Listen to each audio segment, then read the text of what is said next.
Lluvias de bendiciones. Estamos llenos de lluvias de bendiciones. Este día tan bello, precioso, lleno de bendiciones. Hoy domingo 21 de diciembre de 2025. Estamos en la cuarta semana de Adviento. Ven, Espíritu Santo, que siempre me vivifica y me da todo lo que necesito para encontrar a Jesús. Que así sea. En el nombre de Jesús, Padre Celestial, gracias por este bello y precioso día.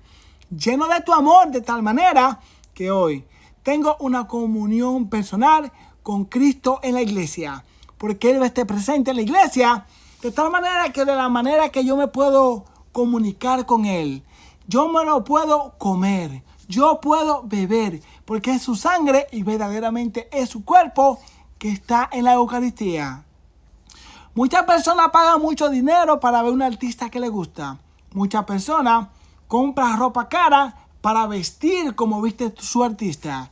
Pero yo, claramente, sin tener que pagar ni uno, sino por misericordia de Dios, sino por gracia de Dios, sino por comunión con Él.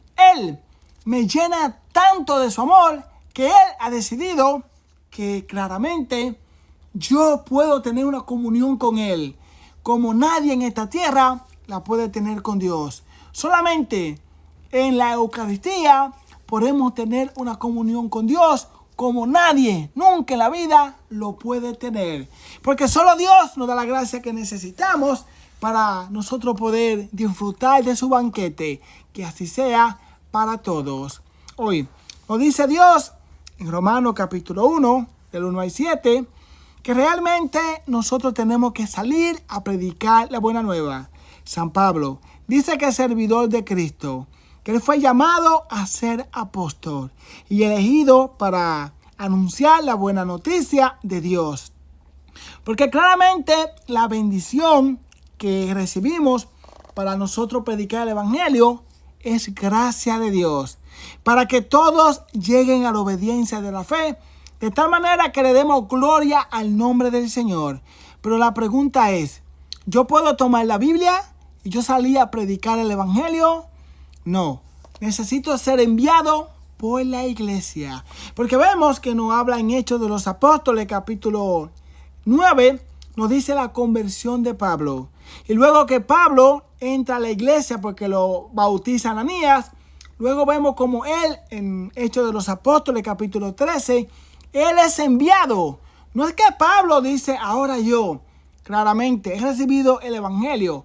Yo me he hablado por medio de un ángel o un espíritu me ha hablado y ahora yo voy a predicar el Evangelio de Cristo. No, Pablo se sometió a la iglesia y fue enviado por medio de la iglesia a predicar la palabra de Dios.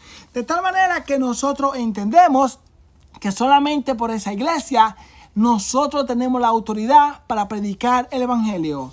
Porque si yo tomo un libro de un doctor para yo hacerme doctor y yo por medio de esos libros quiero leerlo de tal manera que yo me haga doctor, eso no tiene autoridad. Porque claramente necesito a personas que ya tienen autoridad como doctores que me enseñen de qué manera yo debo ser doctor. Entonces, ¿cómo va a ser que algo que es más serio, como es la palabra de Dios, cualquier persona puede tomar ese libro y esa persona puede entender lo que le dice Dios de tal manera que puede hacer la voluntad de su Padre? ¿Cómo podemos ser engañados de tal manera? Si vemos lo que nos dice en Timoteo, capítulo 3, versículo 1, nos habla del obispado. Y dice que el obispo tiene que gobernar su casa. De tal manera que en el versículo 5 nos dice que el obispo tiene que gobernar su casa para que pueda gobernar la iglesia. Entonces el obispo está llamado a gobernar la iglesia. Entonces quiere decir que hay una jerarquía. De tal manera que en el versículo 15 nos dice que la iglesia es columna y baluarte de la verdad. De tal manera que yo no puedo decir que yo puedo ser columna o baluarte para que una persona llegue a la verdad sin la iglesia. Solamente unida a ella puedo predicar el evangelio que nos lleva a la salvación, que está claramente en el catecismo de la iglesia. No es que la Biblia va por un lado y que el catecismo va por un lado, es que están unidos. porque Dios ha dejado una jerarquía para que por medio del magisterio de la iglesia, la Biblia y la tradición, nosotros podamos ser verdaderos discípulos de Cristo. Que así sea.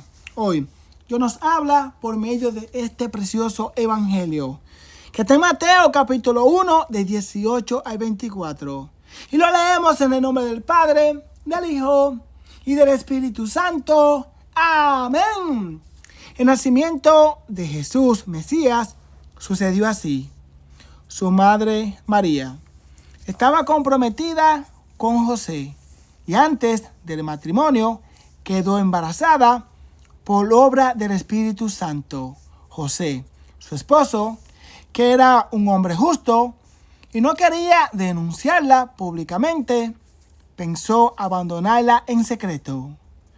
Ya lo tenía decidido, cuando un ángel del Señor se le apareció en sueños y le dijo: José, hijo de David, no temas recibir a María como esposa tuya, pues la criatura que espera es obra del Espíritu Santo. Dará a luz un hijo, a quien llamarás Jesús, porque él salvará a su pueblo de sus pecados. Todo esto sucedió para que se cumpliera lo que el Señor había anunciado por medio del profeta. Mira, la Virgen está embarazada, dará a luz un hijo, que se llamará Emmanuel, que significa Dios con nosotros. Cuando José se despertó del sueño, hizo lo que el ángel del Señor le había ordenado y recibió a María como su esposa. Palabra del Señor, gloria a ti, Señor Jesús. Ven, Espíritu Santo, que está vivo en mi corazón de tal manera que tú me llevas, Espíritu Santo, a donde yo necesito ir, a Jesucristo, al amado, al que siempre me llena de su amor de tal manera que yo encuentro lo que necesito para seguir caminando con Dios.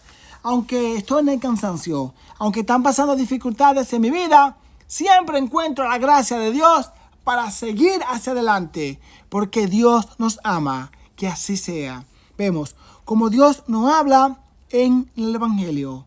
Nos habla y nos dice que por obra del Espíritu Santo, María pudo tener a Dios claramente en su vientre y duró 9 meses con él. Entonces, no podemos creer lo que dicen muchas personas, que el Espíritu Santo como que reemplaza a José de tal manera que el Espíritu Santo es que tiene relaciones sexuales con María y de ahí es que viene el Hijo. No lo podemos creer así. Claramente nos dice la Biblia, por obra y gracia del Espíritu Santo. Y todo lo que nos muestra la Biblia es que el Espíritu Santo une a María y a José. Porque en esa pequeña dificultad, en la cual José claramente entiende que María está embarazada y no sabe por qué, él piensa abandonarla. O sea, se va a dividir de ella. Pero ¿qué hace Dios? Dios envía un ángel. Y el ángel en sueño luego le dice estas palabras a José: hijo de David. Cuando le dice hijo de David, entonces él entiende que verdaderamente ha llegado la promesa de aquel que se esperaba por medio de una virgen, de tal manera que le dice que él le va a poner el nombre a ese hijo, pero también que coja a María como su esposa. Por eso, él, obedeciendo al ángel después del sueño, tomó a María con su esposa, que significa que si nosotros caminamos con Dios, si nosotros vivimos con Dios, nos puede ayudar a seguir hacia adelante. Pero vemos que ellos tenían muchas virtudes y una de ellas era la castidad. La castidad te ayuda a salir de la pornografía, a salir de la masturbación, de tal manera que tú tienes la gracia de Dios para tú poder relacionarte con todos sin vivir con esas tentaciones que vives en tu mente. Porque cuando hablas con una mujer, cuando estás con esa lujuria, con todo tipo de mujer, si darte cuenta llegan esos pensamientos y no te puedes relacionar como Dios quiere. Viva la castidad en el matrimonio y serás feliz. Lluvias de bendiciones.